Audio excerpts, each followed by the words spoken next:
What is going on, everybody? It is I, the Conservative Coin Collector, and today, little backstory to what I'm going to do today. I'm going to be telling you facts about dollar bills.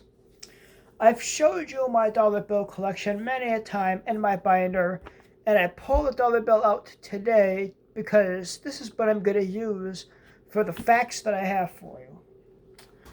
I don't have any major announcements. I just want to get into it. In fact, number one, there is a company called Crane & Co. This company is based out of Massachusetts, and they have been providing paper to the U.S. Mint for money since 1879. On top of being paper, the Mint puts a blend of 75% cotton and 25% linen. They embed that into the fibers of the dollar bill. This also has tiny red and blue fibers, embedded into the bill. These red and blue synthetic fibers are distributed evenly among the bill, and I'm sure if you had the right tools, you'd be able to see the red and blue fibers that are like microscopic. And it's one of those things that the Mint does to try to prevent counterfeit bills from happening. And bill counterfeiting is still a major problem today. In fact, a little bit of a side note, I'm going to give you the next fact about dollar bills, is that I've done a short on it, but we used to have dollar bills above 100. But in 1969, Richard Nixon decided to discontinue dollar bills over 100 to prevent said counterfeiting, because it was a major issue at the time. Here we have a crisp $2 bill, and on the back of the $2 bill is the signing of the Declaration of Independence. This is my example for the next dollar bill that I have for you. And the next interesting fact about these dollar bills is no matter the denomination of a bill, it could be a 1, it could be 100, they are all going to weigh the same, 1 gram. 454 grams is 1 pound, which means there will be 454 notes and 1 pound of currency. The next fact I have for you, I'm not going to be demonstrating on one of my dollar bills because I want to keep them as preserved and as nice looking as possible. But when I see dollar bills, there can sometimes be folded up. Like take, for example, a little bit folded up in a wallet.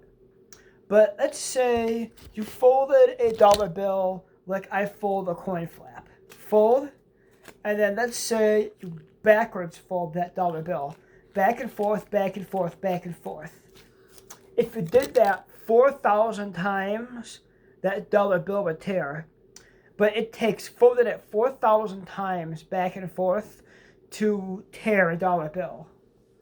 I have no idea who had that much time on their hands to test that, but I'm glad they did because I'm not going to do that one myself. Let's say you wanted to stack your dollar bills. Let's say you wanted to stack your dollar bills and you wanted to stack 1 mile high. How many notes would that take to stack a dollar bill tower 1 mile high? It would contain more than 14.5 million banknotes. That's a lot of banknotes. And if you have that many banknotes, you probably want to channel your inner Scrooge McDuck and just dive into that paper. Because from what I hear, diving into metal, it does not sound fun. It would be probably like hitting your head on a metal floor. But who am I to know? Scrooge McDuck swims in his coins. Maybe you can swim in your coins as well. Test that out and let me know. There are a lot of dollar bills in the United States, but there is said to be a lot out of the United States. It is said there are 1/2 to 2/3 of the value of the dollar bills are said to be outside of this great nation, the United States. And the last dollar bill fact I have for you is that there used to be a $100,000 bill. It had the face of Woodrow Wilson on it, and it was never to be released to the public. It was only to be put in banks and Federal Reserves, and it was only going to be used privately in that way.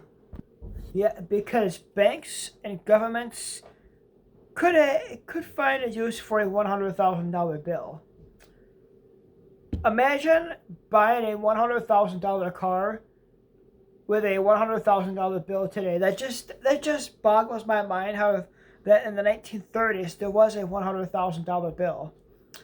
Imagine buying yourself a $50,000 car and getting change back. It just seems ridiculous. Like, I can't picture a bill that large. $100,000. First off, getting $100,000 sounds like something Mr. Beast would do. He would be like, "What is up, guys? Today I'm giving a random stranger $100,000." But what would $100,000 get you? I'm gonna look up a couple of things that you can buy with $100,000. You can buy 40,000 avocados, 10,000 packets of jelly beans, a luxury tour of Iceland for 5 people, and 66 iPhone X's. Just to give an idea how much money that is. Crazy. I'm the Conservative Coin Collector. Thank you all so much for watching. Don't forget to like, comment, subscribe, and share, hit the bell icon. Until next time, I'm signing off. So long, YouTube.